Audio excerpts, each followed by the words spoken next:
All right. So as I walked around the room this morning, I realized this is a pretty big deal, and there are a lot of very important people here. And I've always said that there are really three Mr. Broken Arrows in our community, and I know that there's two of them, at least two of them here today. First, where's Larry Pennington? Larry Pennington, where are you at, Larry? Okay. Larry, thank you for all you do. I appreciate you very much. And also, where's Jim Beavers? Where's Jim Beavers? Jim, stand up, Jim. Let's give him a round of applause. I met Jim when I first started back in 2015. He's been a strong supporter of the city since I got here, and he was a strong supporter of the city long before I did. And I just want to thank you, Jim, for all that you've done for our community and you continue to do. And you know, the minute that I realized this was serious is the first thing I did after looking around, I looked at Ben Bowie to determine if he had pants on. And when I saw that he had pants, he didn't have his hat on like he did earlier this year, but I knew this was serious. And so there are a lot of very important people here today, and I am humbled to have this opportunity to actually tell you that on behalf of Mayor Deborah Wimpy and the Broken Arrow City Council, it is my privilege to present the annual State of the City for the City of Broken Arrow. And we are truly blessed to have you here today to learn about what's happening in our great city. Now, we're excited to share with you the highlights of 2024 and then what's on the horizon. The first thing I'd like to do is I'd like to thank James Bell and the Chamber team for putting this together. There's a lot that goes into putting together this type of event, and you all do an amazing job at it. I was watching Tiffany and Lindsay yesterday, along with a couple other staff members, get everything ready, so I'm very appreciative. Also, let's send a nice shout out to our hospitality from Stony Creek. I mean, there's a lot that goes in, and so we're very appreciative. And hopefully we've moved from downtown where we actually outgrew that space, and there's opportunities to grow this event here. But Stony Creek does a great job, and hopefully we'll continue to grow this event. So the first thing I want to say is that the annual State of the City is a decisive moment for city leaders, and it's our opportunity to share with you three things. First is how we're doing financially and operationally. Second, our achievements this year, and then to talk about some of the things that are on the horizon for 2025 and beyond. It's also an opportunity, and I love this very much, is to say thank you for the contributions that everyone makes in this room and in our community to make sure that Broken Arrow continues to be a great place to live, work, and raise a family. Basically, it's the best place to call home, and I'm very proud of that. Now, one of the first things I want to do is to mention up front is how thankful the council and I are for the investments that the chamber membership makes. The investments that you have made and you will make is what makes a difference in our community, and we want to thank you. And in fact, the investments that you're making have resulted in the city having, right now, we're a thriving community. And we are just basically, everything is wonderful. And I want to share with you, speaking of thrive, is at your places, we included a copy of the city's 8th annual Thrive newsletter. Okay? And I'd ask that you take this with you. This document is full of information about where the city gets its revenue, how we spend those dollars. It has comparisons to other communities when it comes to sales tax, utility rates, and it also talks about projects that are going to be happening this year and next year. And many of those projects I'll be talking about a little bit later. So I'd hope that everyone would take that with you. Now, moving on. For this year's State of the City, I am going to combine my traditional comments with a series of videos. Now, normally I start the State of the City off with a video. This year I'm going to talk for a while, and then we're going to have a series of videos basically to help demonstrate the accomplishments that we've had for this year. I like to take this approach by mixing in some humor and some lightheartedness because I've always believed that doing the people's business is serious business. And sometimes you got to laugh at yourself, and sometimes you need to take a break and step back and realize that, you know what, there's a lot of success in this community and we need to reflect upon that. Also, as a part of the video series, I'm going to share with everyone my 35-year tradition of how I keep track of the city's progress throughout the year. Okay, every year the council and staff, we put together a great presentation and we spend a lot of time on it. And I get asked throughout the year, why does the city spend so much time on the annual State of the City? And my answer is real simple and it's consistent. We believe that we have a responsibility to be transparent and accountable. We need to be transparent to the public on what we're doing, and we need to demonstrate them that we're using their tax dollars both effectively and efficiently.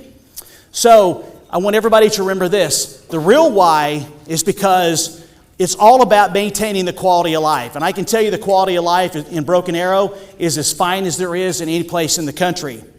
Now, we do this not just for those that are here today, but we also focus on quality of life because we want this to be a place that in the future people want to come. They want to come and raise their families here. They want to start a business here.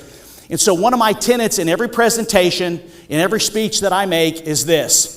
Everything we do is about maintaining a great quality of life in the city of Broken Arrow. The city council and the staff understand that the expectations that the residents and businesses have on us are very, very high.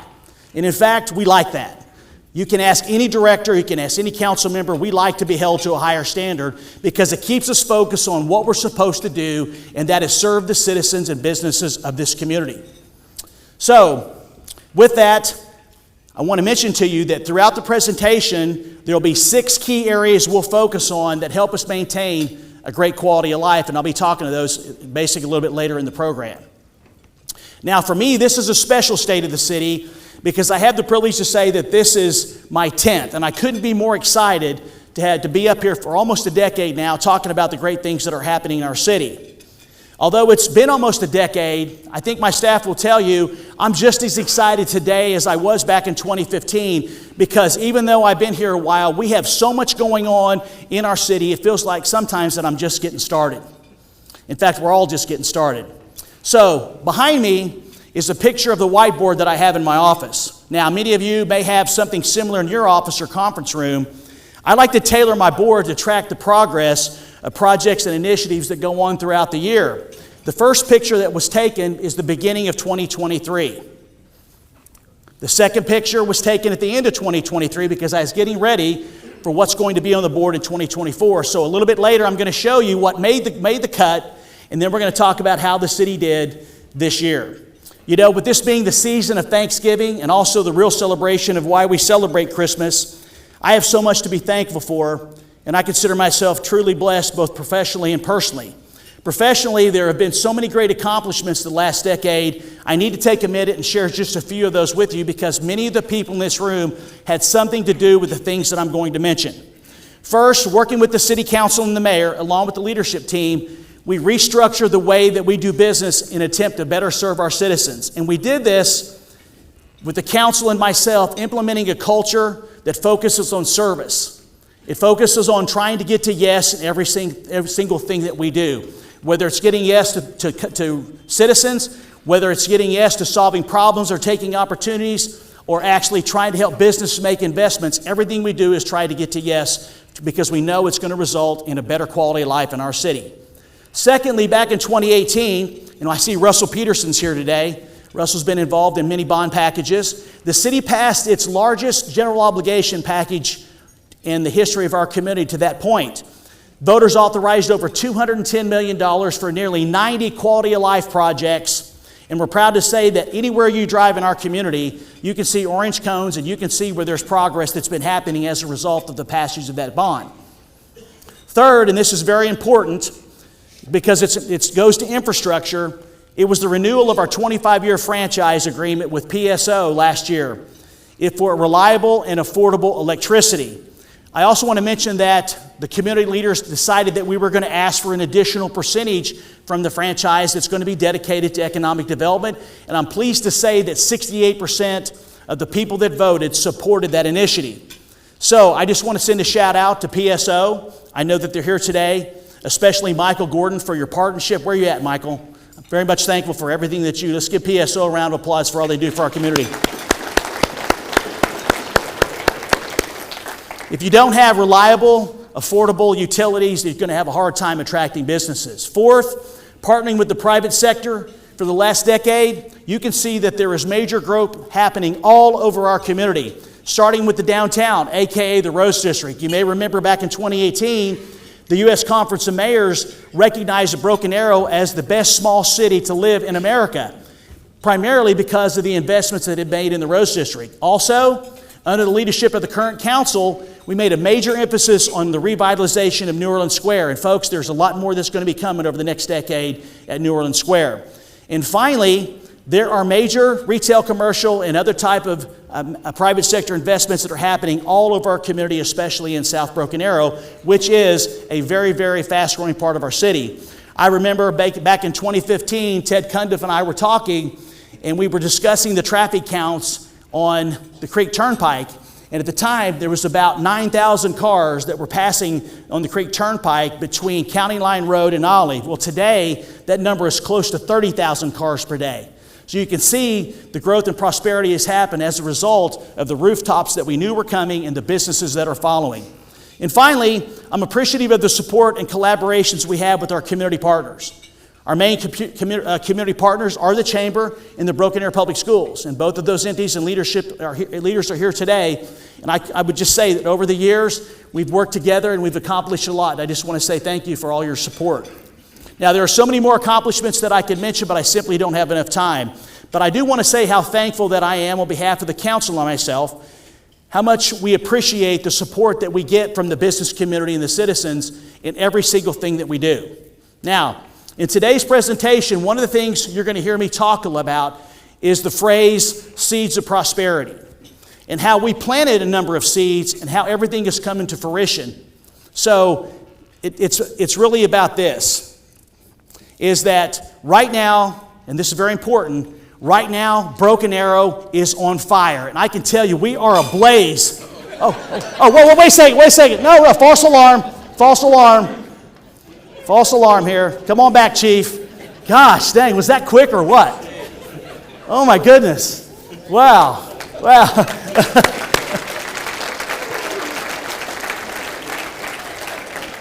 We actually didn't get to rehearse that, so I wasn't sure how it was going to turn out. But Trevor, were you surprised?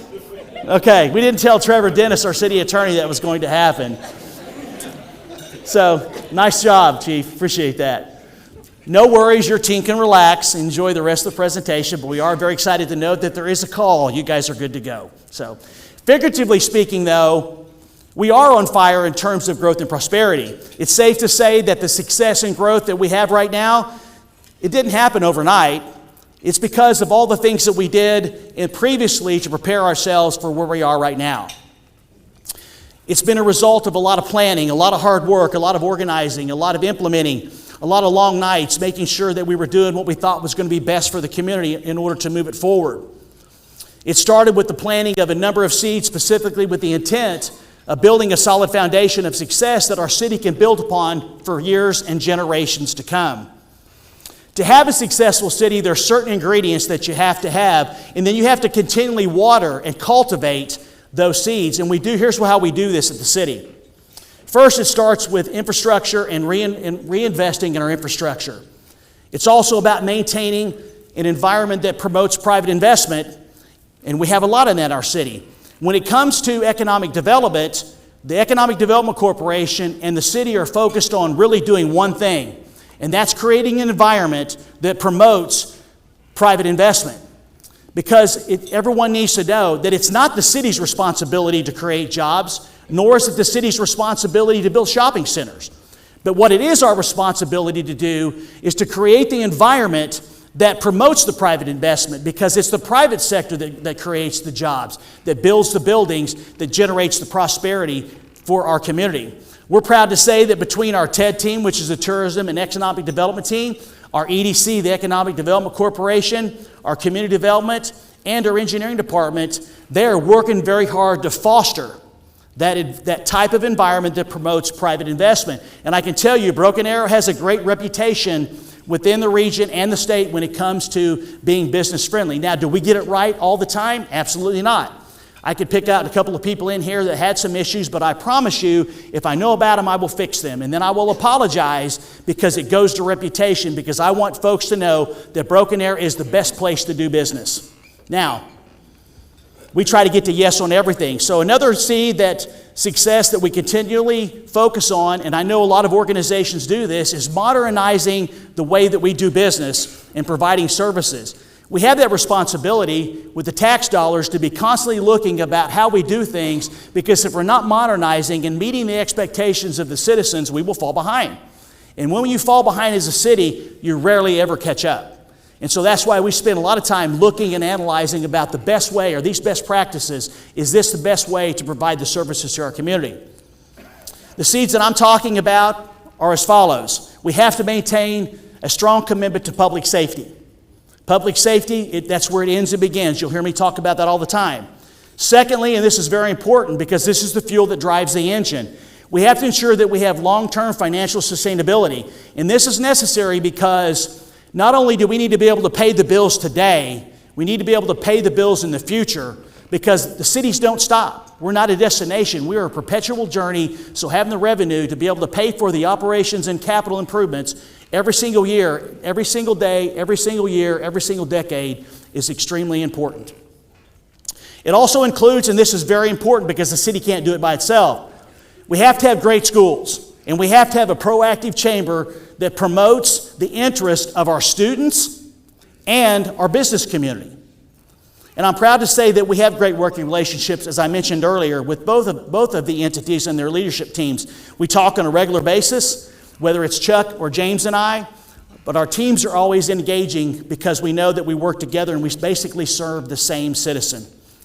The next area is to develop and continually implement a plan for future general obligation bond packages with the specific intent of making sure we have funds available for great quality of life projects like the one that's on the slide behind me. I'm proud to share just a few of the successes that we've made in the area of public infrastructure. We now have, and I'm so excited about this, under the leadership of Charlie Bright and our engineering construction director and Kenny Schwab, assistant city manager, we now have a master plan for public improvements for putting a general obligation bond package together. So we have a package, a plan, a program, a master plan to where for the next 2 and 3 bond packages that go to Broken Arrow, we have a document that we can utilize. We just need to update those numbers, so it's going to be very easy for the community to pick what projects they want to be able to, they can consider to keep the quality of life going in our community. And here's something important for our future. This year, the City Council adopted long-range plans for water production and sanitary sewer systems, 2 of the main core projects or services that we provide within our city. And also right now we have multiple contracts awarded for road widening projects, and we're doing maintenance, which you'll hear a little bit more about later, on streets and roads all over our community. Another important seed is called placemaking, and I want to talk about this for a minute because as a growing community, I think it's important. Now, placemaking, or my definition of placemaking, is encouraging community engagement, focusing on maintaining a small town feel.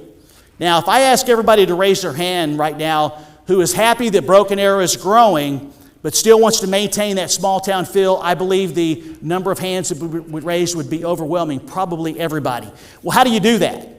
Because I can tell you it's one of the top priorities of the mayor and council is to maintain the growth but also make sure that Broken Arrow feels like we have a small town community. So how do we do this? Well, you do it with events. And the events that we sponsor and support continue the tradition of bringing the community together. Now, if you were at the Christmas parade last Saturday, and I know many of you were because I saw you, and I saw you today, you would have seen that we probably had the largest attendance in my 9.5 to 10 years in Broken Arrow. And I know that because I walked, and then I walked back with Chief Bennett, and I'm telling you, it was just, I'm talking a sea of people, pretty much to Houston, and then it thinned out a little bit. Then when you got down by the Veterans Center, it basically opened up with people again. It was incredible to see so many people coming out.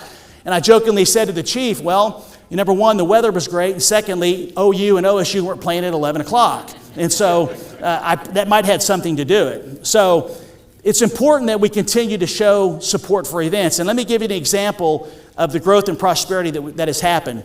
In 2015, my first tree lighting ceremony, Norm Stevens remembered because we walked down there together. It was called the tree lighting ceremony. It was the second, third week of November, and we had about 1,000 people that were there. And I just come from St. Charles, Missouri, where we have hundreds of thousands of people that come for Christmas traditions. And I said, Norm, we can do better. And so we set out with the TED team to create what we have now, which is our Christmas traditions, or actually our Christmas in Broken Arrow program.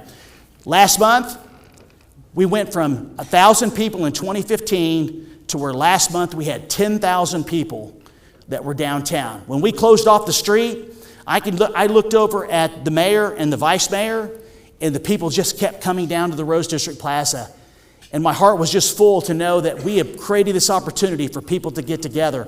It was a sea of people. So it tells you that people want that small town feel. And the final thing I want to mention that's important with regard to planting seeds is you have to be transparent and you have to have a communication efforts that reaches the public. And I can tell you that unfortunately or fortunately, however you look at it, most people today get their news from social media. So we have a responsibility to be where the people are at. And that's on social media. So we're on every major platform, and we're doing videos, we're doing press releases, we're doing everything we can. So if you live in Broken Arrow, you can easily find out what's going on. Now, as I mentioned earlier, the importance of the why. So with regard to the why and the state of the city, I am pleased to share with everyone, especially the members of the chamber that are here today, and to the community that will be watching this, that once again, the state of Broken Arrow is incredibly strong, and we're growing, and our future continues to be bright. Now, I could drop the mic right there and walk out, and we could all go about our day, but I could tell you there's some specifics I want to share with you, so let's get started. Together, what we've done, we've set in motion a wave of growth and long-term community prosperity that's going to hard to be stopped. Here's what we've done. We've created that environment, and we're seeing more new jobs, which you'll hear about later. Secondly, is we've paved the pathway for home ownership. Third, we're reinvesting in our neighborhoods. Fourth, we're maintaining our public infrastructure. And in my opinion, we have created a safe, strong city for all Broken Arrowans. Now, let me share with you a short summation of how we're doing specifically. Number one is we have a vibrant and growing community. We continue to be a place where people want to come to and not go from. And a lot of people, a lot of cities in this country can't say that. And I'm very proud that we are a community that people are continuing to come through. Now, right now, our estimated population is 120,000. That makes us the 247th largest city in America. When I got here, we were about 272. Our population is growing. Right now, we're at 120. We were 113 in 2020. We're growing at about 1.5% to 2% per year. The next thing I want to mention is that we are maintaining a strong and conservative approach to financial and fiscal management under the leadership of our finance director, Cindy Arnold.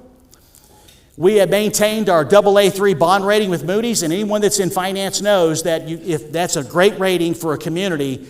And what it says is that we are a very good investment. When we issue debt in any form, that we're going to get great interest rates, and it's going to give us more dollars available in principle to do work for our citizens. A thing I want to mention too is that for the 5th year in a row, we've been awarded the Government Finance Officers Association Distinguished Budget Award. And you don't get that if you don't have your ducks in a row. And so Cindy, great job.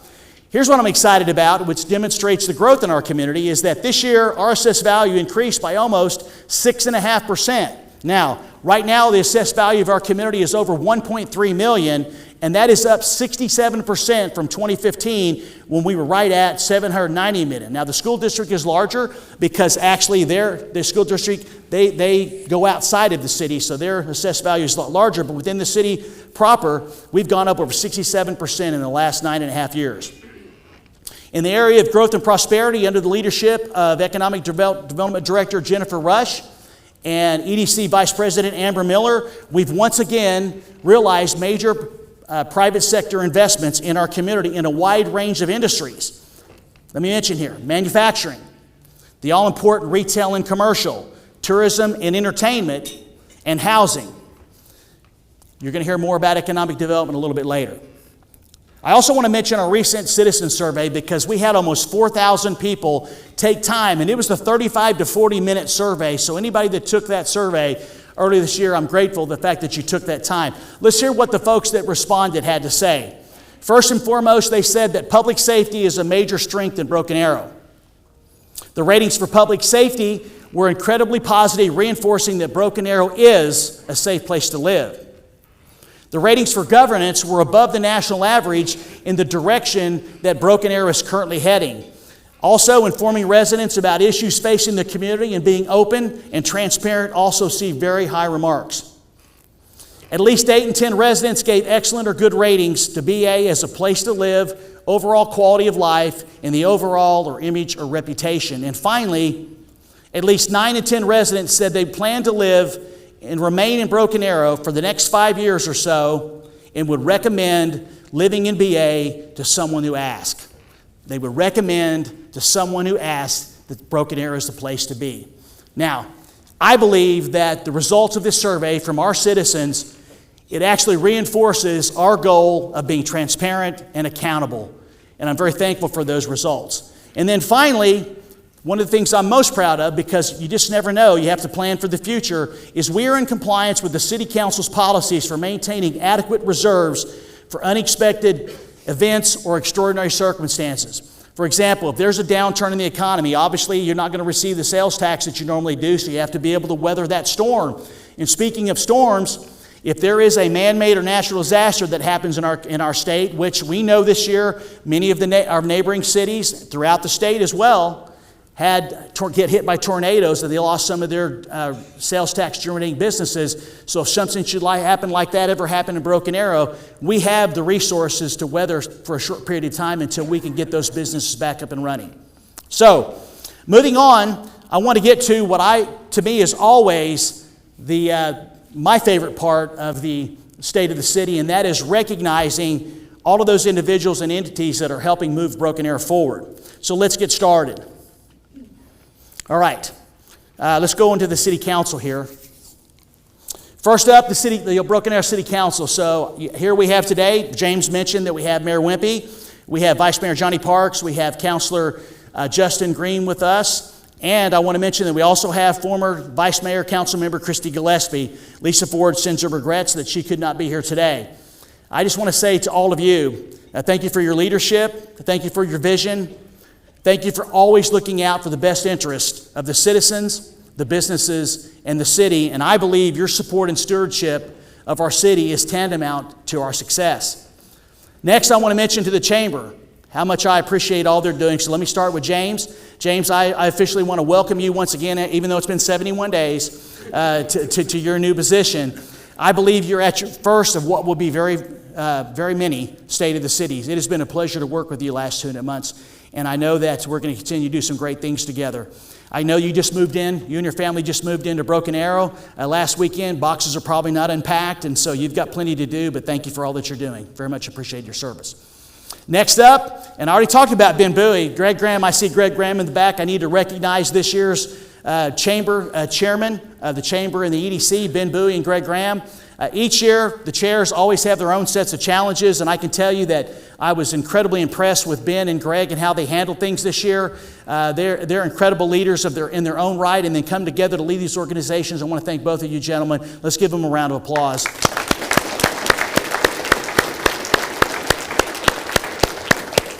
You know, their terms will be over next month. Ben cannot wait. He's got the day, how many days and hours left, I'm quite sure, until he's done. What is it, Ben? About 20. So we'll have new chairman, and I get the privilege to recognize the new chairman of our chamber starting next month, and that is Eric Bonney. Eric Bonney is here with us today, and also Ted Cundiff will be the chair of the EDC. I've had the privilege of working with Ted in that position before, and we're glad to have you back in that position. Eric, I look forward to working with you. It's going to be another great year in Broken Arrow. Next, I need to recognize some very key people that basically keep everything moving forward, and that is we have vice presidents of the chamber, which is Lori Lewis and Tiffany Shepard. And we also have, she couldn't be here today because she's actually working for the chamber in the city today. One of my favorite people, and that is the EDC Vice President, Amber Miller. I can tell you, we also have a picture of the staff. I've had the privilege of working with this group very closely for the last 7 months, and I can tell you my heart is full about how much these folks care about the chamber and the city. And it's been a pleasure to work with all of you, and I needed to recognize you for your great work. So let's give them a round of applause.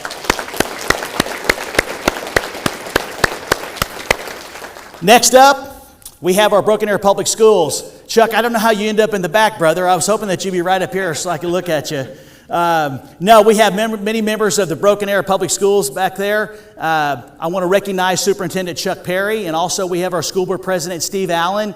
I've had the opportunity to work with Steve more this year than I have because we just had a lot going on. And I can tell you that our school's in good hands. And I had an opportunity last night on KRMG to give a shout out to our school district about how important I trust Superintendent Perry and the school board with the decisions they have to make when it comes to our students. We work with them on a regular basis, Chuck, and I couldn't be prouder to call you a friend and also to appreciate all that you and the school board and your team does for our committee. So let's give them a round of applause. And if you don't have anything to do at 2:30 today, they're having this little press conference over at the new event center to announce a new position within the school district, which I plan on coming to. I'm looking forward to it, Chuck. All right, moving on. Now, James mentioned our legislators, and so I'm really not going to cover them once again. But what I am going to say about this is we have a blend. We have some new legislators and we have some current legislators. And the one thing I'm proud about when it comes to legislation is the chamber, and I know Terry Cupp was actually the head of the advocacy wing of the chamber this year, and the city worked very hard on advocacy. And what that really means to me, that translates in, we try to hold our elected officials accountable because we tell them what is important to the business community and to the city. And so just to all of our elected officials, we enjoy working with you. We want to thank you because I've always said when we're working together, Broken Arrow doesn't have a ceiling. And so to all of our new elected officials, I want to wish you very best luck in your new endeavor. And also to those that are currently elected officials, let's continue to work together and make Broken Arrow. So I want to thank everyone that represents us, and let's have another good year in 2025. Okay, moving on. I know that we have our representation from NSU, from the, where's our folks from NSU? I saw Dr. Hanley back here. They kind of got broken up a little bit. So there's Dr. Hanley. We've also got some folks from NSU. I can tell you folks is that I've been very impressed with Dr. Hanley. I met him a week after he started last year, and we communicate on a pretty regular basis, or Dr. Mabry or other members of the team. And I can tell you they have been very invested in Broken Arrow, working with the schools, the chamber, and the city, and we're very appreciative of all that you do, your Dr. Hanley, all that you do, your team, and we look forward to continue working with you, especially with the help that you've given us on the Amphitheater. So let's give them a round of applause, folks. Okay, moving on. We have our leadership team here today from the city of Broken Arrow, and I can tell you we have so many great leaders in our organization. They're all true servants. And they love working for the city of Broken Arrow. And if I had time, and I wish that I did, I could point out something specific about how much they care about this community. But I don't have time. But I want all of them to know from the bottom of my heart, I'm grateful for the service that you provide, your leadership, and making sure that we're meeting the expectations of our community. So I do want to send out to the two assistant city managers, Kenny Schwab and Norm Stevens. Gentlemen, it is my honor to work with you. I count on you very much. I consider you friends, and I like the fact that you tell me what I need to know, not what I want to hear. Sometimes I don't like to hear that, but you always do it with grace and tenacity. And I'm very appreciative of the fact that you do such a great job in your position. So thank you very much, gentlemen. Thank you very much. Let's see the next round. Now, here's what's exciting is that how the city has grown. Right now, we have many members of senior staff, and we have some rank and file employees that are here today for the very first time. Altogether, the city has about 1,000 full-time and part-time employees. And I can tell you that the council and I are very grateful for all that they do every single day. I get text messages from the council members saying, hey, we got this problem, and usually that day or the next day it gets knocked out. Because they understand for that item that residents contacted the council, that's the most important thing in that person's life. And so we try to make it the same as that. Their problem is our problem, and we try to get it done. And so I'm very grateful for all that they do. Now, I need to mention someone that's very important right now. I need to send a shout out to Deputy Chief Scott Bennett. Scott, how you doing, man? Good. Okay, good deal. Scott has been serving as our interim chief of police. Scott has done an amazing job. I have had the privilege of working him closely for the last several months. And his captains, he has all of his majors here today. They have done a great job, continue to move the police department forward. The entire staff, we are an incredibly safe city, and I know that, Scott, you've been doing a great job of doing that, so I appreciate all of your efforts, sir. It's been amazing.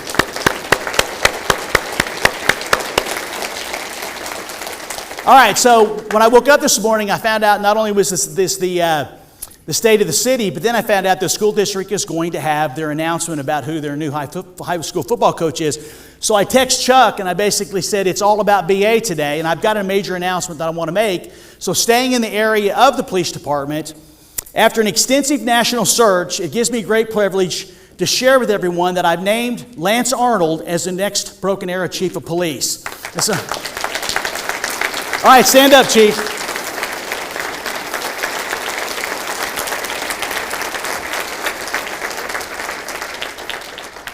All right, so you guys got a little bit ahead of me here, so I need to tell you a little bit about Chief Arnold. Chief Arnold comes from Weatherford, Texas, after 2 decades of working with the city of Norman. He also has his family here. He has his wife here today. Her name is Rayanne, and he have his two children, Logan and Ethan. Would you all stand up so we can recognize you as well?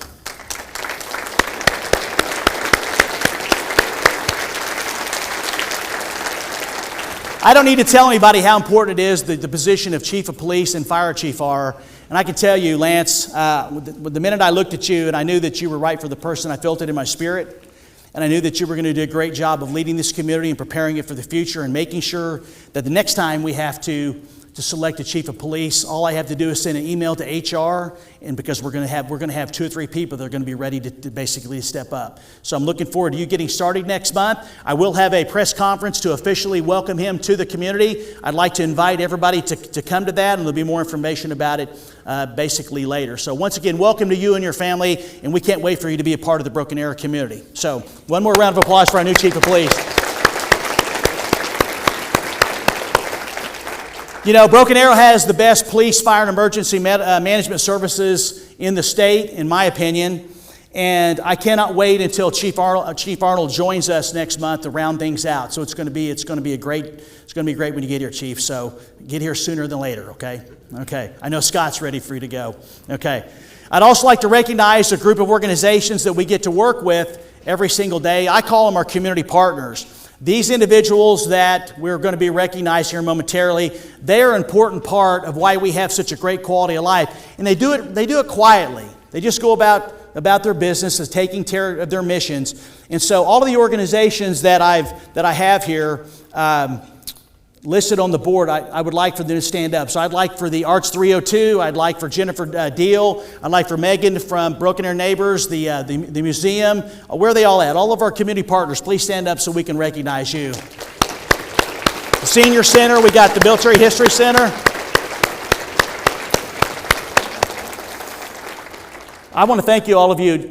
Lori Hill and I get a chance to meet with you a couple of times a year, and it's really exciting to hear all the things that are happening. The only problem is, every time we meet with you, I usually come away with a very long to-do list. Isn't that right, Jennifer? Isn't that right, Kim? Okay, no, seriously. I pretty much appreciate everything you do. And I also want to specifically mention Megan Quickle. She and I have got to know each other the last couple of years, and we get together as well. And I appreciate your mission and all that you're doing to take care of those in our city that need assistance. So thank you very much, Megan. Very, very thankful. Also, moving on, we have some other important people I need to mention. As we have from Tulsa Tech, we have Dr. Steve Tiger. Steve, it's great to see you. And we have board members from Broken Arrow, Sharon Wepley. And we have other members of, you just got here. Okay, I just noticed that. Okay, we other members of Tulsa Tech. I'll explain that here in a second. Thank you for all that you do. We appreciate everything, your support, Steve. It's great to work with you. Thank you very much. Okay, let's give me a round of applause. I'm sorry.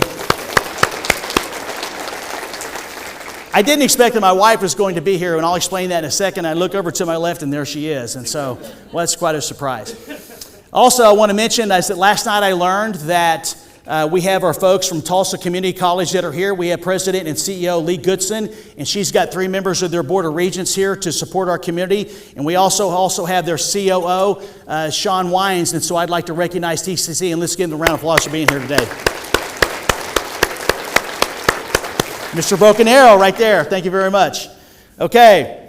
Also, we have, as James mentioned, but I just need to send a shout out to those folks from around our community. We meet every single month in what is called Cities United, which is the mayor and city managers from all of the cities in Tulsa County are invited. We've also extended to Wagner County. And so you learned the folks that were here. Joyce Calvert, who's the mayor of Glenpool, could not be here today because she had an accident yesterday, and she sends her regrets. I was getting texts late last night.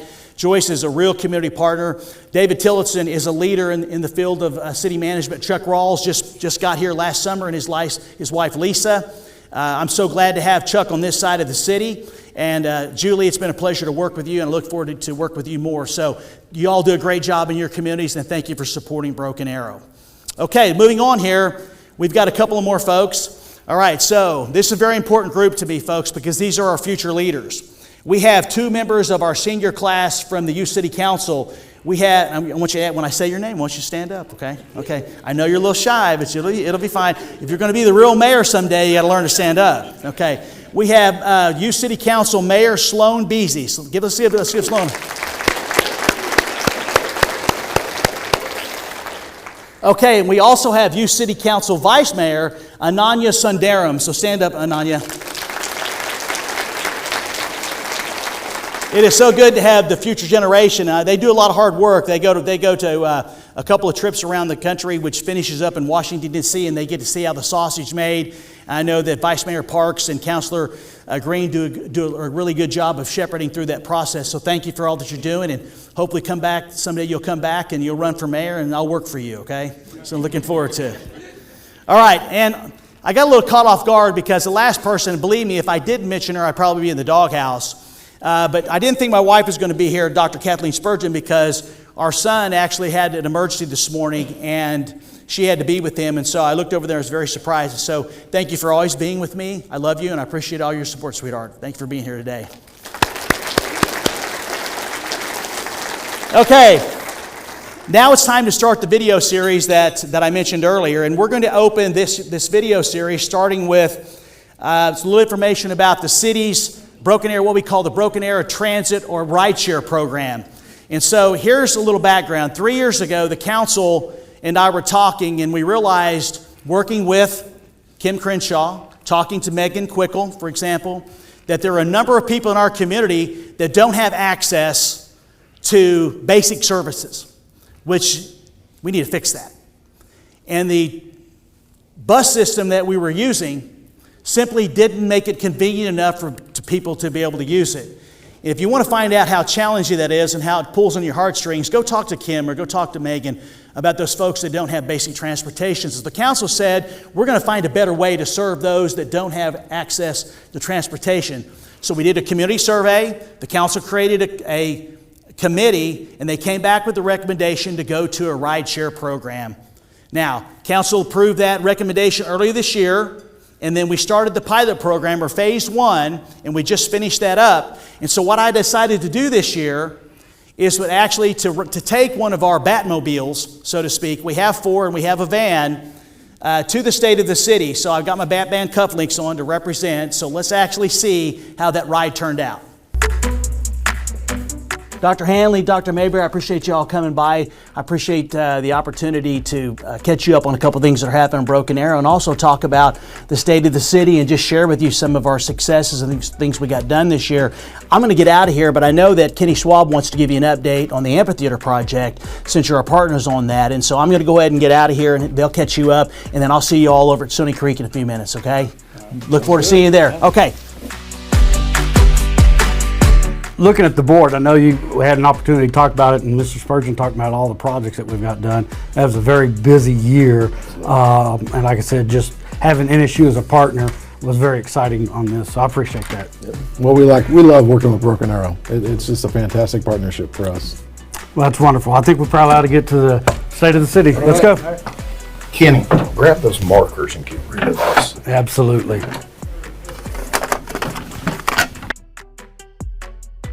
Okay, I better check the app, see how far it's away. Oh, it says it's already here. Man, that was fast. Okay, time to get in state of the city mode. Whoa, watch your step, Michael. That would have been bad, limping into the state of the city. Boy, this is going to be fun. I cannot wait to talk about all the amazing things happening in our city. Hey, Mayor, hey. What are you doing? Well, I'm on my way to see you at the state of the city. All right. So what happened? Where's the Bronco? Well, it's in the shop, so okay. I mean, I thought, what better time to try out the new BA Transit? This has been such an amazing initiative that the council put together to be able to talk about the success we have just through the first phase, and knowing there's 2 more to come. It's extremely exciting. And what are your initial thoughts from what you've seen from phase 1? Well, just the very fact that it's curb to curb, right? Like, so they just come right to your house, just like Uber. Now it is a ride share, so there may be other stops along the way, so you do have to plan for that. But the cost savings of like being able to just jump in a ride that shows up at your house to take you to your doctor's appointment is pretty amazing, I think. Well, looks like we're going to pick somebody up from the senior center, so that's good. Is this my ride to the state of the city? Mayor, I think I recognize that voice. Oh. Johnny? Who? gosh, how are you all doing? How are you doing in here? Well, we're all going to the state of the city, apparently. Well, I guess we're going together. Yeah, absolutely. Talk about a ride share. Marla had to use my vehicle and she dropped me off. So All right. this might be cheaper on me, but since there's so many of us, but actually I get to ride free no matter what. That's right. Because you're a super I'm a senior, super right? senior. All right, that's good. We have had a 260 to 70% increase in ridership just in the first phase. Even if you don't use it, just knowing it's there, I think it makes it peaceful Yeah. for our seniors. It's just another quality of life aspect that we've created for our citizens. Exactly right. Mayor, wait a second. Are you kidding me? Oh, no. Get in here. Oh my goodness, this is great. How are you? I am good. So where are you Vice going? Mayor, Hi, how are you? the state of the city. Okay. That's okay. where we're That's going. good. That's awesome. Yay. Oh, hold on. Okay, there's 3 counselors in the car. I think we need to let someone out. We've got a quorum. Well, Not anymore. Trevor, not anymore. that's right. She's a senator. That's right. Okay. We were talking about the benefits of, the new BAT program, Senator, and I know that you were heavily involved with the committee and so forth. And just share your thoughts about it real quick before we get to Stony Creek. No, I got passionate about this because of my involvement with a great friend of mine who's blind, and just wanted to provide transportation for the disabled and the seniors in our city. Absolutely. But it's grown much more than I could even have anticipated.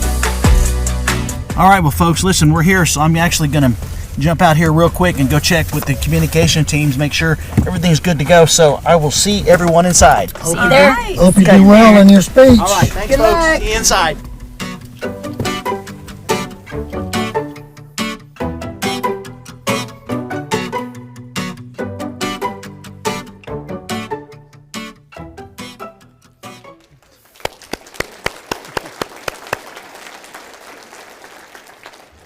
Aaron, where's Aaron McCulloch? Aaron, I want to thank you, and I want to thank you, Michael Godfrey, for putting that video together. We've got several other videos to show, but I was especially impressed for how hard you worked on that one. I'm pleased to announce that early this week we actually moved into phase 2 of the rideshare program, because we're going to be extending the hours from 7 a.m. to 6 p.m. Now, once that second phase is through, probably late next spring, we'll move into a third phase. And our overall goal is to be able to provide the rideshare services during certain hours of the week to anyone that needs access. And it's very inexpensive to ride, and it's already showing dividends. We've saved $31,000. We're using the existing dollars that we had from the bus service, so we're actually hasn't cost anything, and all those vehicles that we purchased was through a federal grant.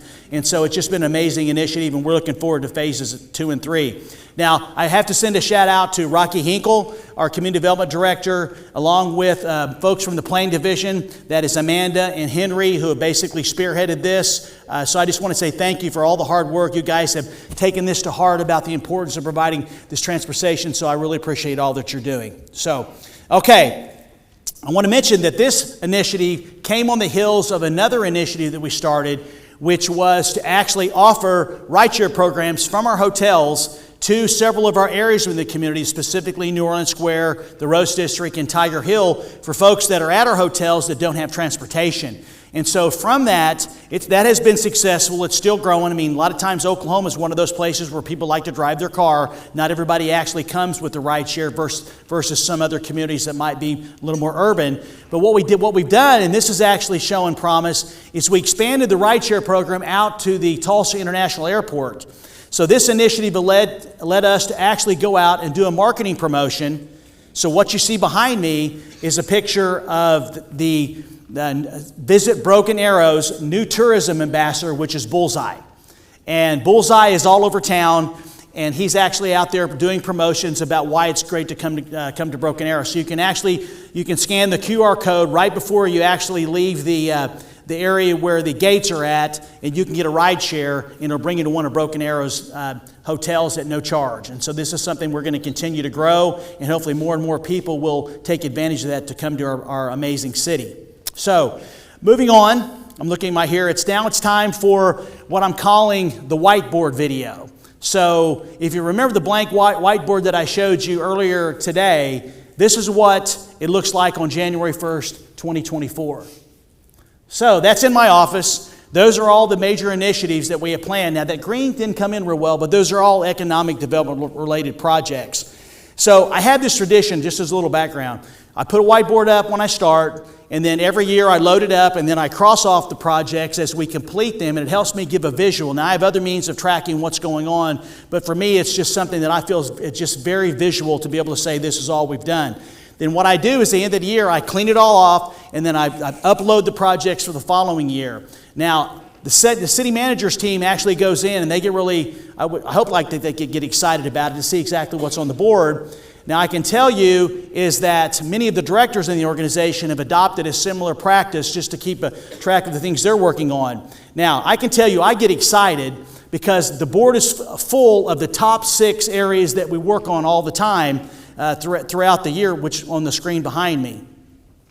Now, once I cross a project off, I get really excited about it because it shows progress. I just love this tradition. Now, I will tell you this, Kenny and Norm, I'm not so sure. Okay, I'm not sure how excited they get about it. So let's see how things went on the whiteboard.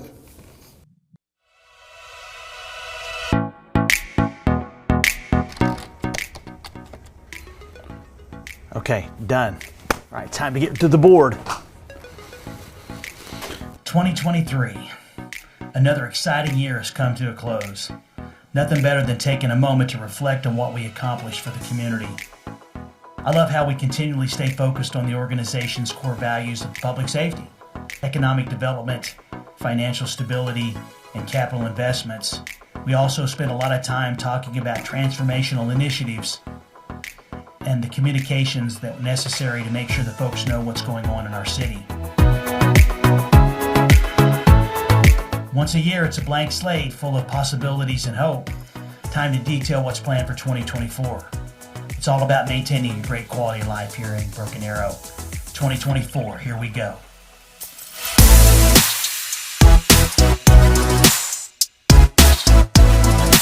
We have a lot to do. It's going to be another fun and rewarding year. Let's do this. All right, Notes Live's good. Ooh, Thrive newsletter, that's big. Fire station number 8. Okay, I'm good. Hey, Kenny, Norm, come on in. I want to show you the board for 2024. I got all these projects basically right over here. The initiatives we're going to be working on, economic development and operations. Got it all broken down like always. But I can tell you, Washington's getting close to being done. I don't even know which one Washington is. I don't either. I think they call that 91st. I thought I told you to get rid of that board I last year. did. I thought I got rid of it. He must have found it. Yeah, evidently, and all those markers. It's in different colors. I like that. That's always really good. I know. No vacation for us this year. No, it's just pretty much going to be I bet he plays softball. Oh, did you see the Acquire the Grain Tower? That's a great idea. I told you we didn't need that. No, it's good. I wanted that. I'd like to be able to see my family. Well, I haven't seen my wife in 2 years. Yay! Hey guys, I know it's a lot, and I tell you, our community expects a lot, and I'm super excited about all these projects, and I'm counting on you to make sure that our folks get it done because, we want to maintain a great quality of life. I appreciate all your help, and unless you got any questions, I'll have Cricket get you a copy of this, and you guys can take it. What? And then we'll come in as we always do, and we'll cross things off, and we'll come back at the end of the year, and we'll see basically how we did. Boss, I tell you, I'm excited. I can't wait to get started on this. I think it's going to be a fantastic year. Yes, Awesome. I agree. Awesome. Man. All right, here we go. Thanks, guys. Appreciate your help, man. Appreciate it. Okay. I don't want to do that. It's impossible. I don't. It's every year. Every year. We'll get rid of the board. Okay.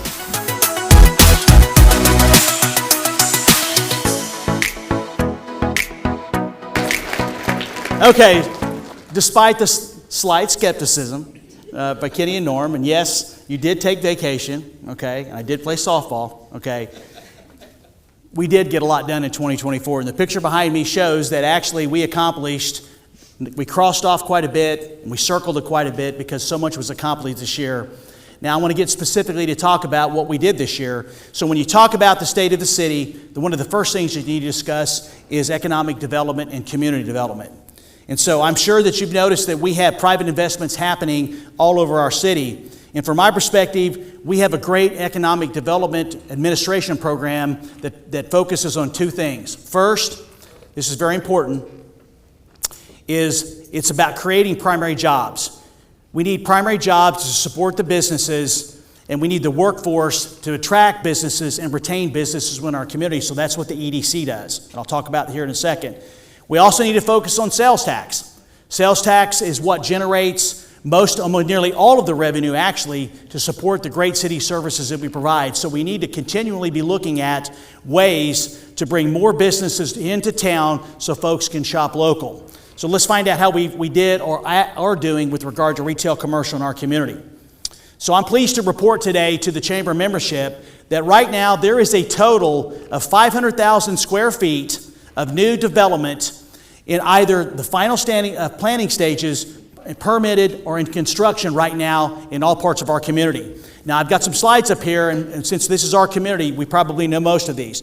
First I want to mention is Aspen Ridge. Now, Aspen Ridge is where the new research was built. That total project could be looking at well over 200,000 square feet of commercial, and it's well underway, so that's a major accomplishment for our community.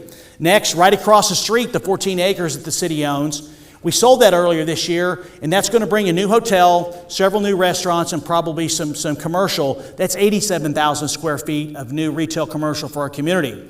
Now, if we jump on the south side of the Creek Turnpike, at basically the shops of Aspen Creek, now we all know that project hasn't matured like we thought that it would. We just have the Warren Theater and a couple of shops. Well, the City Council determined to purchase 3 of the 4 remaining parcels this year. And right now, we have signed an agreement with a developer that's going to bring about 140,000 square feet of national retail to that area. We'll make announcements early next year. So it's going to be very, very exciting. Now, if you jump over the Warren Theater, right there on the corner of northwest of Tucson and Aspen, right now there is a project that's going through the planning process that's going to bring an additional 165,000 square feet of retail commercial to that corner.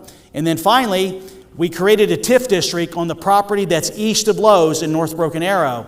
And there's Adams Creek development. And the first phase of Adams Creek could be looking at around 187,000 of national retailers. And so altogether, we have about 500,000 square feet of commercial that's going to be under construction sometime in 2025 and 2026. That's going to create more opportunities for people to shop. So once it's all done, there's going to be more primary jobs. And once again, the one thing we hear constantly from the residents of Broken Arrow, they want to have access to retail and commercial near where they live. And we've done that in South Broken Arrow, we've done that in North Broken Arrow, and we're starting to see more and more develop. And as we get the additional rooftops that we know that are coming to East Broken Arrow, we will get to see retail development out in that area as well. Now, the other side of Growth and Prosperity Administration relates to the creation of jobs. Now, the economic development is the tip of the spear, and they lead that aspect of looking at working with manufacturing, workforce development. The city has an agreement. We have a 3-year agreement with the Economic Development Corporation. We renewed that agreement this year. It's a 3-year agreement for them to provide certain deliverables when it relates to workforce development and actually recruiting and retaining jobs. I would like to say once again how grateful I've been and impressed with Amber Miller. And also James's background is in economic development. So together, we've got the right folks, and the staff is amazing as well, that I think we've got a lot going on right now, not only in retail commercial, but in other areas. And so you're going to start to hear a lot more about other projects that are happening that are not retail and commercial related. So let's talk about the highlights. I'm pleased to announce that this year, we had $116 million of private investment within our community. That's going to translate eventually to over $11 million of new taxable ratables for our community, which will create more revenues to support the different entities that basically receive property taxes. We had over 600 new jobs in the private sector that were created this year. And this is what I'm excited about. The private sector, the gross revenue production with the businesses within our community reached almost $5.5 billion. And here are the industries that actually produce that revenue: manufacturing, the retail trade, construction, healthcare, and the social assistance. Now, here's something I'm very excited about, is an area of workforce development. Now, between 2018 and 2013, we saw jobs grow in Broken Arrow by about 4.2%. We went from 64,000 jobs to almost 67,000 jobs. Now, according to the experts, between now and 2028, the number of jobs that should grow in Broken Arrow probably going to look at 6.2%, which means we're going to be adding another 5,500 jobs between now and 2028. Now, that's amazing, and it's actually about 0.5% higher than what the state's projecting. And so you can see, once again, this suggests that there is a strong economy in Broken Arrow, and that businesses are going to be looking to come here and also look to expand. And it also says something that's very, very important, and this is where Tulsa Tech comes in, is that we have the workforce, and we have the ability to train the workforce to help support the businesses that are within our community. So that's extremely success we've had this year in those areas. In the area of housing, I'm pleased to say that we are going to have about 955 permits for new homes within our community. Now that's both for single family and multifamily. So this year we should end the year with about 775 new single family townhouses or 2-dwelling type units. And we had 3 apartment complexes permitted, and that's going to result in about 185 units. Altogether, we're looking at about 1,000 new units within our community. Now, we know the city is growing by about 1.5% to 2% per year. That's why we have a housing task force. Look at our housing strategy. We're working with the Broken Arrow Public School District to look at their growth, and we're trying to match our comprehensive plan and our zoning plan to make sure that the growth we're experiencing, while we want it, it also can be supported by the school district. And so it's very important. This is a great example of where we're working together. Now, we're going to take a break right here, and we're going to hear from Senator Gillespie about some of the successes in economic development in 2024. How do you view economic development in our community? We can create an environment for businesses to be successful. We want those small businesses to come to Broken Arrow and become more successful, and keep coming and just creating sales tax in our city. We just got to open an amazing resource, 65,000 square feet. It's really a destination for people to come, and I'm really proud of what we've done there. How's important that 14 acres across the street on the west side of Aspen? Well, and that's what's so cool, because when you create economic development and you have this big resource, it just attracts more businesses. So now we're going across the street, we're attracting more businesses to come to our city, and we can't quite announce yet what's happening over there, but I'm really excited about what's to come. I'd love to be able to say that sometime in 2025, maybe there's going to be the announcement of a new hotel. That would be amazing. With the Aspen Ridge development, more and more excitement starts to happen in South Broken Arrow across the Creek Turnpike on the other side. And the shops at Aspen Creek, we've got some great announcements. Can I say it? No, you can't say it yet. I think that that's something that could not have happened if the city hadn't stepped in, and we decided that made the most sense for new businesses to come to our city. Okay, well, I'm going to circle this one because we're still rocking and rolling on it, but basically we'll be able to make some announcements in 2025. Yep. When we talk about primary jobs, what comes to your mind? Well, right now, Innovation District. I mean, That's right. In October, we did a groundbreaking for us to start really promoting that area of the Innovation District. And it's really exciting to think about this empty field and what it is going to be. We have branded it now. We have a name, Arrow Forge, Yes. and which is very exciting, so that we can actually start marketing to those high-paying jobs, those companies out there that are going to bring those high-paying jobs to our city. And I'm very excited to see what's to come, and I know the best is yet to come. All right, thanks for your time, Vice Mayor. I really appreciate all you do. Absolutely, me too. Christy, it's been an honor to work with you and to work for you as a council member, vice mayor, and we're certainly excited to be able to collaborate you at the state level, because we know how much you love Broken Arrow and you're always going to keep that at the forefront of all your decisions, so thank you very much. Okay, I want to talk about an area right now that I think is very important, and that is innovative municipal operations that make Broken Arrow better. You heard about our transit program. We're also working on a couple of other areas, as I mentioned. One thing I want to mention is actually we are working to finish up our zoning code update and also our housing strategy. These are important documents and guiding documents, actually, that are going to make sure that we continue to have smart growth within our city. Here's another initiative that I want to mention. Back in 2018, the voters approved funds to provide new gateway signage into our community. And I'm proud to say that we've awarded the first contract of 3 phases to put in 14 brand new signs, entrance signs. And these are very, very, very beautiful signs that actually are going to let you know that you are in Broken Arrow. And that project will be done. It took a little longer than we thought, because actually we had to go acquire the right-of-way where we put the signs. I'm proud to say when those 14 signs are put up, you will know when you come into Broken Arrow. And I like to compare that to something else. And so I know for me is when I'm driving on the Highway 51 and I'm heading east and it's night, First thing I look for is the lights, because I know when I'm at the lights, I know I'm home. I know that I'm home. And so when you come into Broken Arrow, when we put these signs up, you will know that you're in Broken Arrow. It's very, very important. So let's hear from Councilor Lisa Ford about some of the innovative things that we've been working on in 2024. The housing study that we're doing and the growth we're experiencing. And so talk a little bit about some of the housing initiatives that have been going on this year. Well, I love how smart we are about things. We hire a company that is what they do for a living. That's their job. We may have some ideas, but if it's not what we do every single day, we may not think of everything. So I really like the time that it's taken, because it's still going on. You know, and there's a lot of people moving from all over Oklahoma to Broken Arrow, but even just as importantly, from Texas and the surrounding states. And so they're coming. We need to be prepared, and I like that we are. Talk about how important zoning is for our community. Well, zoning is kind of the Bible on how our community is going to be developed. Our standards, like the standards that our city is requiring, is a very important piece of this. That's right. The zoning absolutely ties in with the housing study, and just to kind of keep the level of quality of life that our citizens are used to, but then we'll have it in an actual document.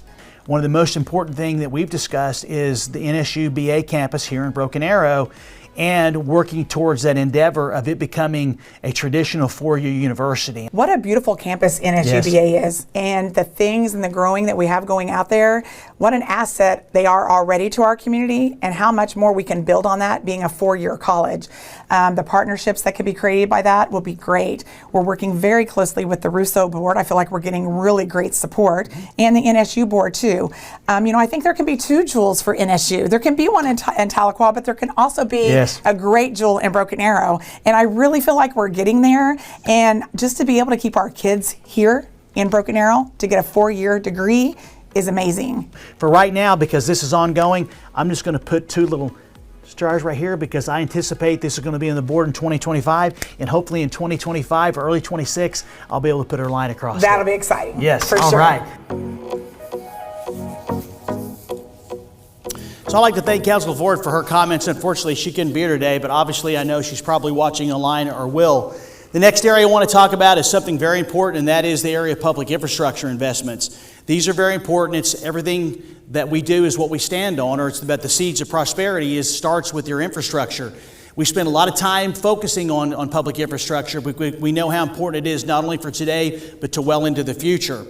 I also want to mention that there's two major successes that we have, and these are extremely important. It took a lot of lobbying and it took a lot of effort, and that is Broken Arrow is now on ODOT's 8-year plan for improvements on Highway 51.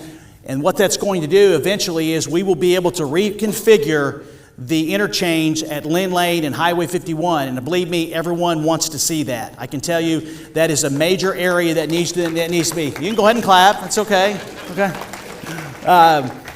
But I can tell you that's going to be a $50 to $60 million project when the reconfiguration is done, and there's no way that the city could afford to do that. So partnering with the Oklahoma Department of Transportation, I know Ross Ford worked very, very hard on that for last year. John Haste also made some recommendations to us. We've awarded basically a contract has been awarded to work with the design team to be able to look at the various options for that. And I'm also pleased that we submitted a RAISE grant last year, and we were awarded almost $5 million to actually do the planning of the Highway 51 corridor. So we'll be studying actually how we improve moving traffic basically east and west from Aspen all the way to County Line Road. And eventually that will lead to Lynn Lane being taken care of, and then what I believe will follow will be improvements to Elm Place. Because obviously there needs to be a reconfiguration as Elm Place, but it's not as congested as Lynn Lane. I also want to mention is that we have major road work going on all over the city. I can tell you, I love orange cones. They're temporary. I apologize for the inconvenience, but when they're done, it's amazing for our community. I also want to say that we put a tremendous emphasis, on rehabilitation of our streets, because you got to take care of what you have. That's why we have reinvestment programs, contracts going on all over the city. So here we go. I want to mention this. I'm very excited about it. Is this year and next year, we will complete street rehabilitation work in 26 subdivisions or neighborhoods within our city. 26. The estimated cost of completing that work is $26 million. So we're going to put $26 million that's going to come from our dedicated tax for street maintenance and also the 2018 bond package. Streets are one of the most important things people talk about. It doesn't matter what I post on social media. If there's 15 comments, 6 of them will be about streets. Even if I might be talking about, we just opened Elam Park, Phase 1. Somebody's going to say something about streets, so we spend a lot of time talking about it. Another major investment that we made this year, significant investment is that we made some decisions on our water and sanitary sewer, which are core basic services we provide our citizens.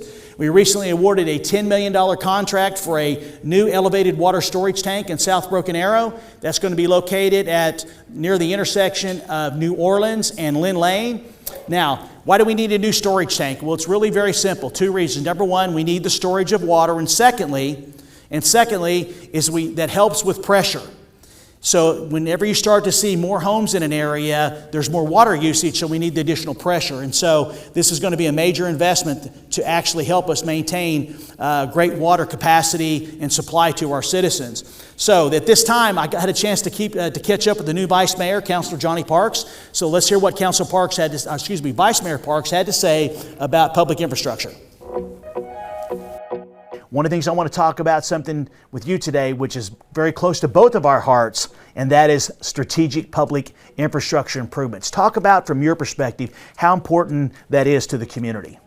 Well, I think it's important for any council to plan for the councils of the future, the city of the future. You can't come in and say, well, I'm going to go to a new water system this month and go from there. It takes a while to do that. Our sewer system, a location of it. So you have to plan way in advance. Even the turnpike down south, that was planned. We put it on the books 25 years before we started developing on it. Talk about the investments and reinvestments and the importance of making sure that we're dealing with transportation. Well, you just look at our 2018 bond issue. 67% of that bond issue went to roads and streets and on all that. So that's important to our citizens. If it's important to our citizens, then it's important to the city of Broken Arrow. Let's start with the top of the board and let's mention a couple of these projects. Well, we've got Washington here from Olive to Aspen, which is completed. Albany in front of the high school, that's completed. We went from 2 to 3 lanes, and then we went from 3 to 5 lanes. And it is a great area. A red light in the middle of it for crossings.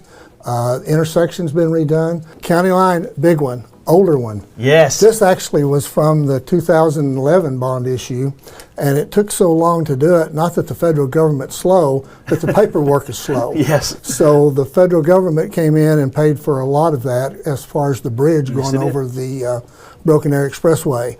This is completed, intersection completed at 81st Street and County Line, and it looks great.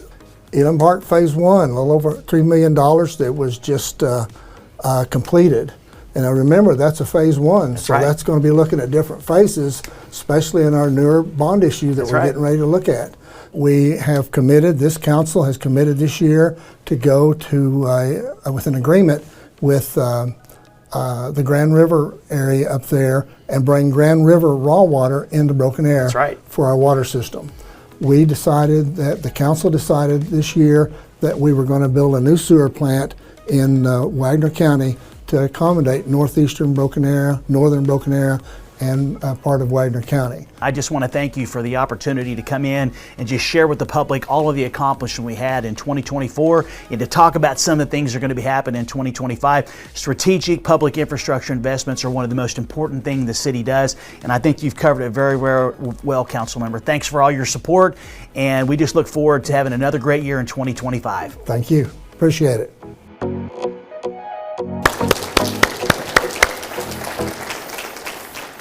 I appreciate your support and your explanations, Vice Mayor. These are examples of the seeds that we planted several years ago, and by planning this work, we're now able to actually go to the voters like we did in 2018, and we'll go back to the voters in 2026 because we have to make sure that our infrastructure stays in great shape, not only for today, but for well into the future. Now, let's transition into public safety. We heard that we have a new chief of police here. We've got a great leadership team. Also, Fire Chief Jeremy Moore is finishing up his 10th year as Fire Chief later this month. We've got great leadership in that area. We will always make public safety a top priority. You've heard me say this probably 100 times. The success of your community begins and ends with your commitment to public safety. If you're not a safe city, it's going to have so many negative effects on everything that you do. We had some major successes this year in a number of areas, especially in the area of mental health services and advanced technology. So let's hear Councilor Justin Green's comments about our successes this year. From your perspective as a council member, talk a little bit about how important it is that we continue to make major investments in public safety. Sure. I think this topic is critically important to our city and the continued advancement of our city. Both as a councilor and as a citizen of Broken Arrow, I think it's critically important that we continue to focus on this because everyone who lives in the city, works in the city, comes to the city, want to feel safe as they live, play, and worship here in the city. Let's talk about new fire station number 8, which will be up the northeast part of our community. The voters approved the funding for the station, and right now the contract is out for design for the new station. Yeah, having a new Station 8 is very exciting.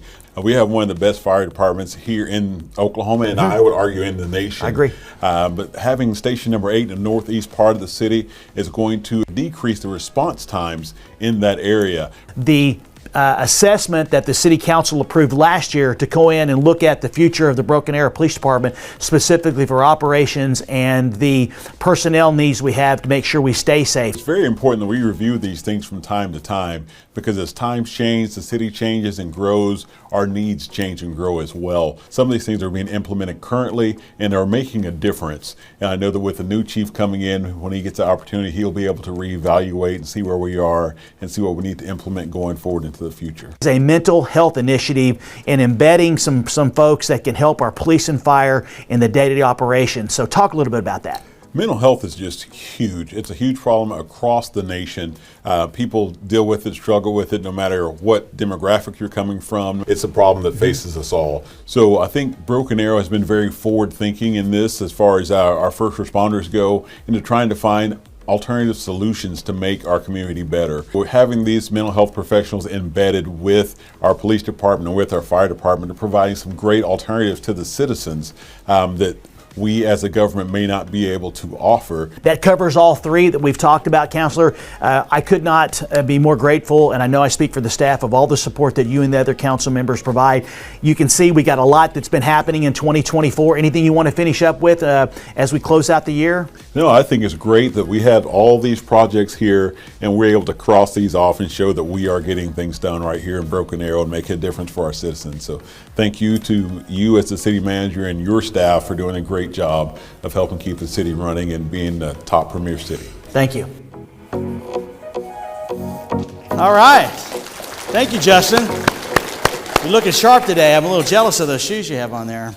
You know, we did so many things in public safety this year, but I want to mention this this mental health initiative that we implemented, and really I want to mention two people that had so much to do with that, and that is Major Stephen Garrett and also Deputy or Assistant Fire Chief Mark Stewart. They actually led this initiative. Norm Stevens actually jumped in and said, we're going to do this. And at first I wasn't sure exactly how it was going to work, but we actually have a partner in the private sector that's providing those services to us, and it has been seamless, and it's certainly something we needed for our community. So thank you so much, gentlemen, for your leadership in this area.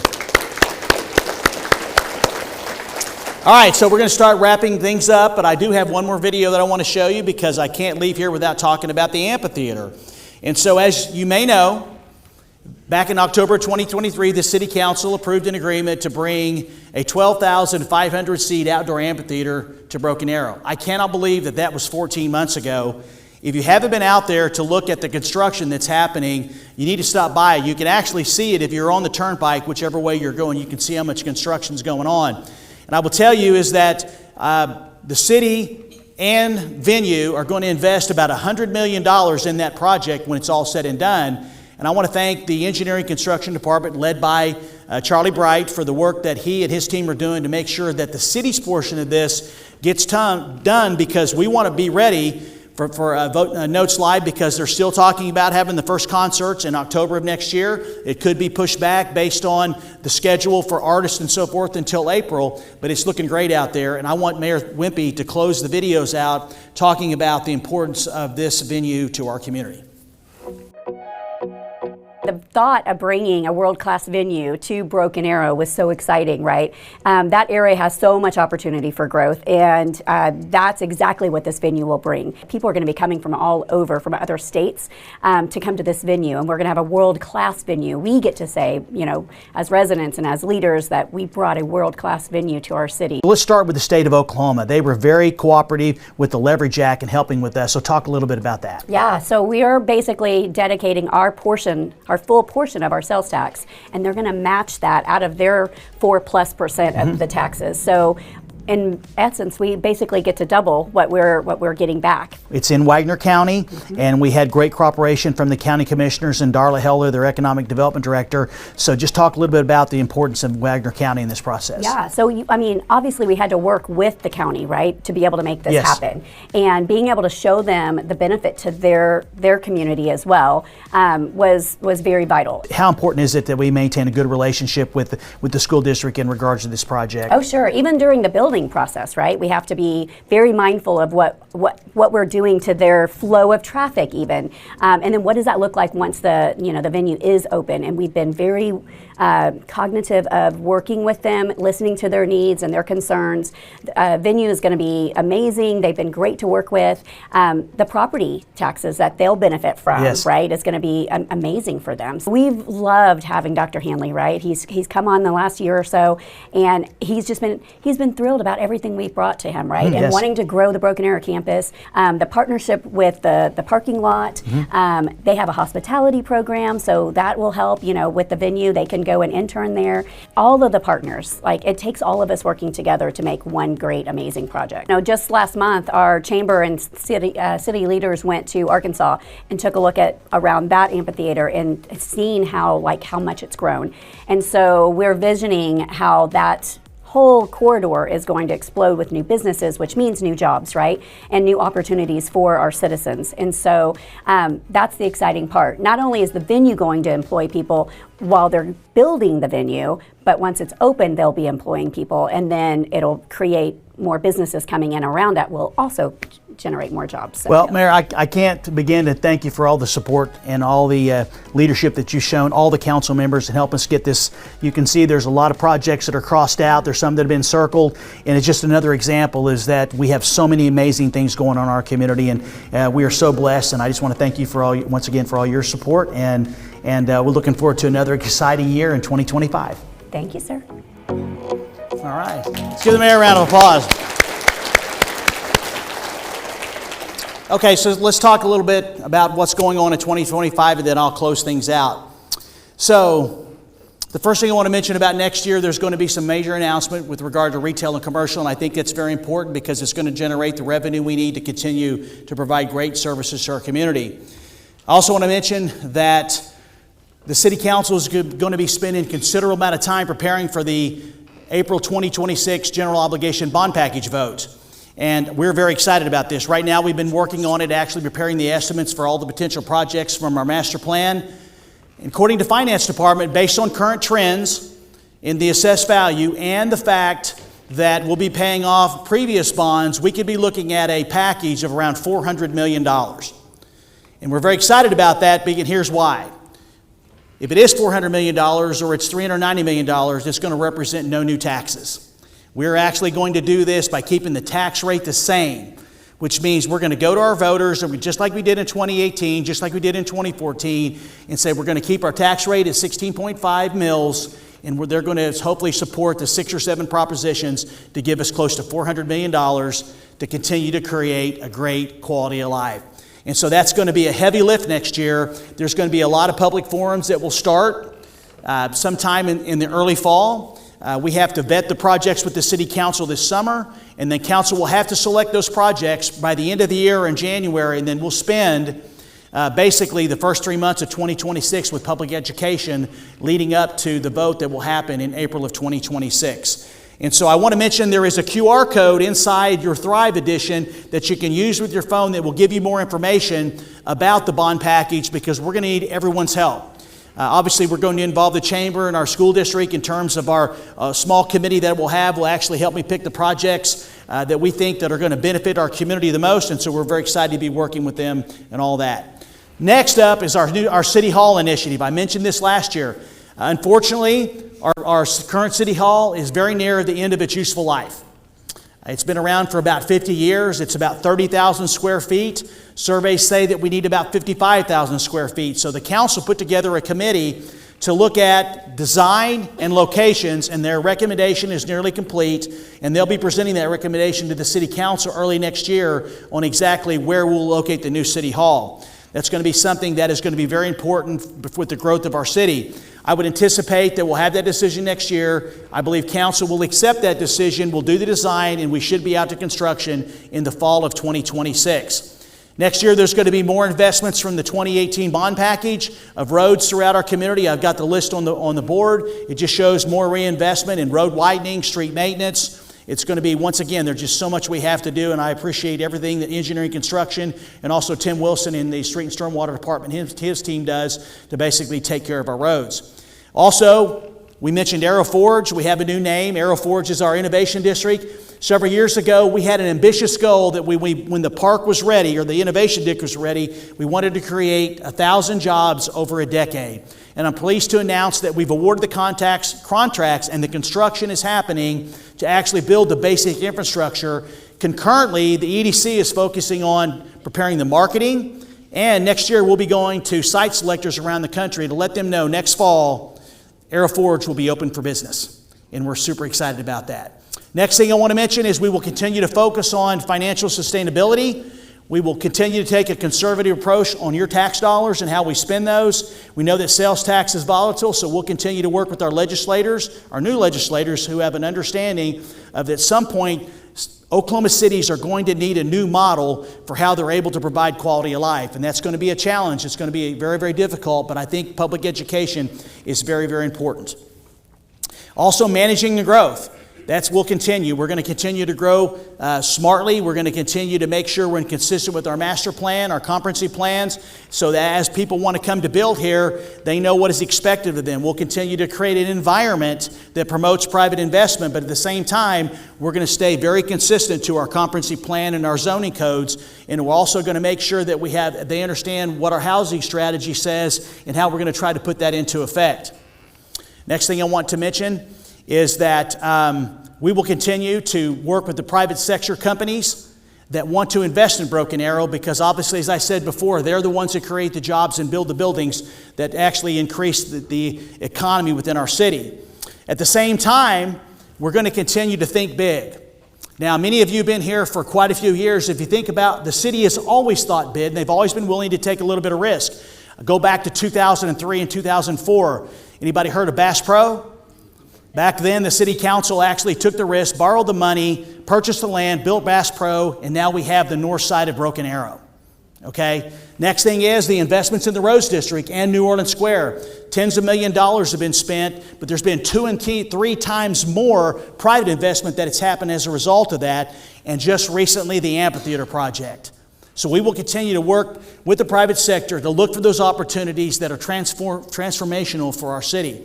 And here's something I want to mention because it is a threat, and I get very concerned about this, is that is cyber attacks. And every organization here probably deals with them. We are constantly under cyber attacks by bad actors from around the world. I can show you the board that Scott Carr has in his office, exactly where we're being attacked from. It is scary.